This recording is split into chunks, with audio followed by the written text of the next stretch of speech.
Hitler falls in love. In the summer of 1928, Hitler persuaded his widowed half-sister, Frau Angela Raubal, to come from Vienna to keep house for him in the first decent home he could call his own. This woman was the daughter of Hitler's father by an earlier marriage. 6 years older than Adolf, she had left home when he was still a youth. She had eventually married, and perhaps because she was busy raising children of her own, had not seen much of her half-brother. He had rented a villa on the Obersalzberg, a mountain ridge above the town of Berchtesgaden in the Bavarian Alps. This was one of the most beautiful spots in Europe, and Hitler came to love it all the rest of the days of his life.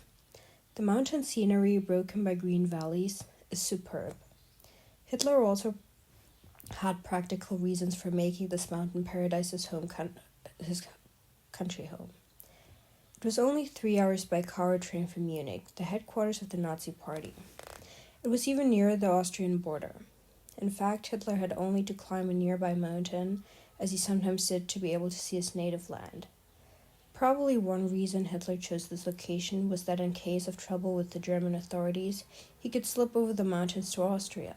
He had renounced his Austrian citizenship in 1925, shortly after getting out of prison, but he had been unable to obtain German citizenship.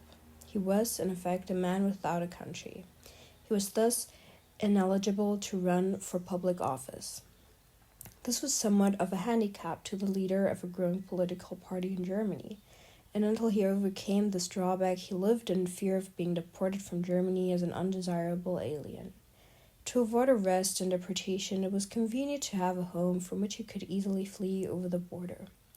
Frau Raubal, a fine-looking woman and an excellent cook and housekeeper, arrived that summer at Obersalzberg with her 2 daughters, Friede and Geli. Geli was 20 years old. She had flowing blonde hair, handsome features, a pleasant voice, and a sunny disposition. Adolf Hitler fell in love with her. Since her mother was Hitler's half-sister, Geli was his niece, or half-niece, and he was the young girl's uncle, or half-uncle. But that made no difference to the 39-year-old moonstruck man who had never known true love for a woman before. He took her everywhere, to meetings and conferences, on long walks in the mountains, and to the cafes and theaters in Munich. They became inseparable and this caused gossip. Even some of the Nazi leaders objected. Such objections made the Nazi Führer furious. His private life, he said, was his own business. There is no doubt in his mind that this was the one great love of his life, as indeed it was. Geli's feelings are more difficult to know. She was flattered by attention of a man now becoming famous. She enjoyed his company, but whether she truly loved him is doubtful. In the end, she most certainly did not, but some deep rift grew between them. Its exact nature remains a mystery to this day. A few facts are known.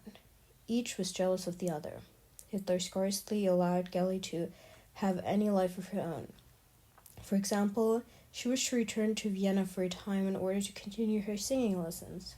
She had an ambition of her own, to have a career in operetta, the light opera for which Vienna is so famous. Hitler forbade her to go. Over this and other differences, they began to quarrel. The squabbles became bitter and even violent as the months passed. Hitler had a hot temper and grew hysterically angry at anyone who crossed him. Geli had a mind and will of her own. At the end of the summer of 1931, the 3-year romance came to a crisis and tragedy. Geli announced that she was returning to Vienna to resume her voice studies. Hitler refused to let her go. There was a scene between them in public. Neighbors witnessed it. When Hitler left their Munich apartment on September 17, 1931, to go to Hamburg, Geli cried out from the window as he was getting into his car. "Then you won't let me go to Vienna?" "No," Hitler shouted back. The next morning, Geli Raubal was found shot dead in her room. The state's attorney, after the thorough investigation, found it was suicide. The coroner reported that a bullet had gone through her chest below the left shoulder and penetrated her heart. It seemed beyond doubtful that she had killed herself. Her uncle had made her so unhappy that she preferred death to life. Hitler himself was struck down with grief. His friends remained constantly at his side during the following days and nights in order to prevent him from taking his own life a week after Gelli's burial in Vienna. Hitler obtained a special permission from the Austrian government to go there. He spent an evening weeping at the grave. For months he was inconsolable. From this personal blow stemmed an act of self-denial. Already an abstainer from alcohol and tobacco, Hitler resolved never again to eat meat. He became a vegetarian.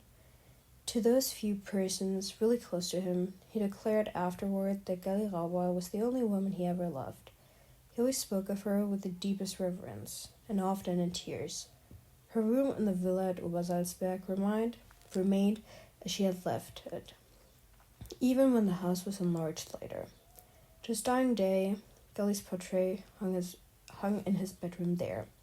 For a brutal, cynical man who seemed to be incapable of loving any other human being, this passion of Hitler for the youthful Gelli Rauber stands out as one of the mysteries of his life. He never again fell seriously in love, nor did he again contemplate marriage until the day before he died.